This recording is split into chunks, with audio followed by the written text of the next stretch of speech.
بأي آلاء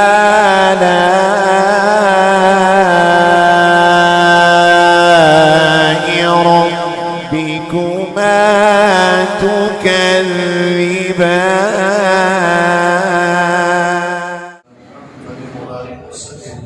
الصلاة والسلام عليك يا رسول الله يا حبيب الله صلى الله عليه وسلم. محترم دوستو بزرگوں، سورہ مزمل کے حوالے سے کی آیتیں، اس کا ترجمہ، اس کی کچھ تفسیر کو ہم اور آپ سماعت کر رہے ہیں. ابتدائی چند آیتیں اس کا ترجمہ سماعت کیا. اس کے بعد چھٹویں آیت إِنَّ نَاشِيَةَ اللَّيْلِ هِيَ أَشَدُّ وَطْئًا وَأَقْوَمُ قِيلًا، اور 7ویں نمبر کی آیت ہے إِنَّ لَكَ فِي النَّهَارِ سَبْحًا طَوِيلًا. اس کا ترجمہ سماعت کریں کہ إِنَّ نَاشِيَةَ اللَّيْلِ، محبوب رات میں اٹھیے پھر قیام فرمائیے. یہ حکم دیا گیا حضور صلی اللہ علیہ وسلم. رات کی عبادت جس کی اہمیت سب سے زیادہ ہے، ٹھیک، اس کی اہمیت اجاگر کرنے کے بعد اب رب تبارک و تعالیٰ کیا ارشاد فرماتا ہے؟ یہ جو حکم ہوا ہے کس چیز کا؟ رات میں عبادت کرنے کا. اللہ فرماتا ہے إِنَّ نَاشِيَةَ اللَّيْلِ، یقیناً رات کو قیام کرنا، دن کے مقابلے میں رات کو قیام کرنا زیادہ موافقت کا سبب. إِنَّ نَاشِيَةَ اللَّيْلِ هِيَ أَشَدُّ وَطْئًا، وطئًا زیادہ موافقت کا سبب. اب موافقت کس چیز کی؟ ایک چیز اور دوسری چیز میں موافقت ہوتی ہے نا کسی چیز. دل اور زبان، کبھی کبھی ہوتا ہے دل راضی نہیں لیکن زبان سے کہہ دیتے ہیں. کبھی کبھی ایسا ہوتا ہے کہ دل تو راضی ہوتا ہے لیکن دینا نہیں چاہتا ہے، تو زبان سے منع کر دیتے. تو موافقت نہیں نہ ہوتی. دل ہاں کہے زبان نہ کہے، دل میں کچھ کہے کچھ، تو موافقت نہیں. قرآن کیا کہتا ہے؟ ناشیۃ اللیل ہی اشد وطئا، یہ جو رات کی عبادت رکھی ہے نا، یہ زیادہ موافقت کا سبب پیدا کرتی ہے. کس چیز کی موافقت کا سبب پیدا کرتی ہے؟ یہ تفسیر میں آئی ہے. وَأَقْوَمُ قِيلًا، اور بات خوب سیدھی نکلتی، سیدھی بات نکلتی ہے. قرآن فرماتا ہے. اب اس کو تھوڑا سا اس اعتبار سے سمجھیں کہ رات کا قیام کرنا یہ موافقت کا سبب. اب کس چیز کی موافقت؟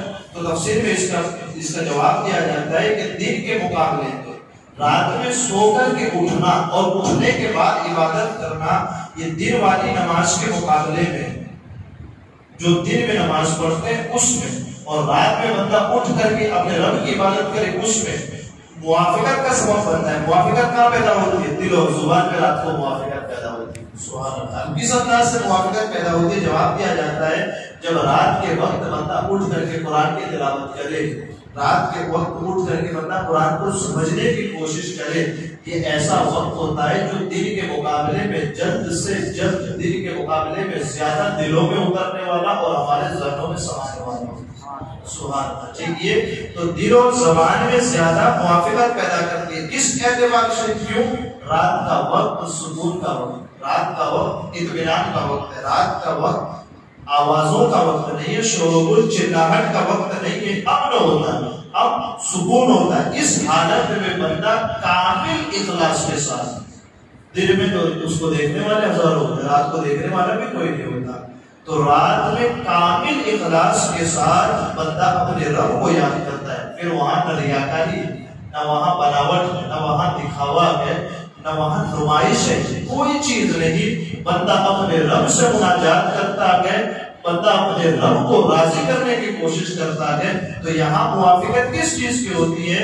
یہاں موافقت اس چیز کی ہوتی ہے کہ جب اسے کوئی دیکھ نہیں سکتا تو دل بھی اس بات کی گواہی دیتا ہے کہ میرا رب مجھ سے راضی ہو، اور زبان بھی اس چیز کی گواہی دیتی ہے کہ میرا رب مجھ سے راضی ہو. تو دن کے مقابلے میں رات کی عبادت یہ موافقت کا سبب بنتی ہے. کس چیز کی موافقت کا؟ دل اور زبان کی موافقت کا. کہ دن میں تو کبھی ایسا ہو کہ بندہ نماز کے لیے آ جائے، دل مطمئن نہ اور آ گیا. بھائی کسی نے دیکھا فیصلہ کی نماز بھی نہیں پڑھتا ہے، اس کے جملہ کہنے سے وہ مسجد میں آیا، رب کو راضی کرنے تو آیا نہیں. تو زبان اور دل میں موافقت نہیں ہوتی نا. لیکن رات کا وقت ایسا ہوتا ہے کہ اسے دیکھنے والا کوئی نہیں ہوتا، اس کا رب اسے دیکھتا ہے. تو زبان بھی اس چیز کی گواہی دیتی ہے کہ میرا رب راضی ہو، اور دل بھی اس چیز کی گواہی دیتا ہے کہ میرا رب مجھ سے راضی. تو یہ ہے کہ رات کا قیام کرنا یہ زیادہ موافقت کا سبب بنتا ہے. کس چیز کا؟ رات کا قیام زیادہ موافقت کا سبب بنتا ہے، اور بات سیدھی نکلتی ہے اس طور پر کہ دل و زبان ایک ہو جاتے ہیں اور دونوں مل کر کے اپنے رب کی رضا چاہتے ہیں. یہ ٹھیک اس کے بعد جو 7ویں آیت ہے اِنَّ لَكَ فِي النَّهَارِ صَبْحًا طَوِيلًا، کہ یقیناً دن میں تو تمہیں بہت سے کام ہوتے ہیں. اِنَّ لَكَ یقیناً تمہارے لیے فی النہاری دن میں صبحًا طویلا صبح سے شام تک بہت سارے کام ہوتے ہیں. تو جب بہت سارے بندے کے پاس کام ہو تو خاص طور پر عبادت کے لیے وقت کہاں سے ملے؟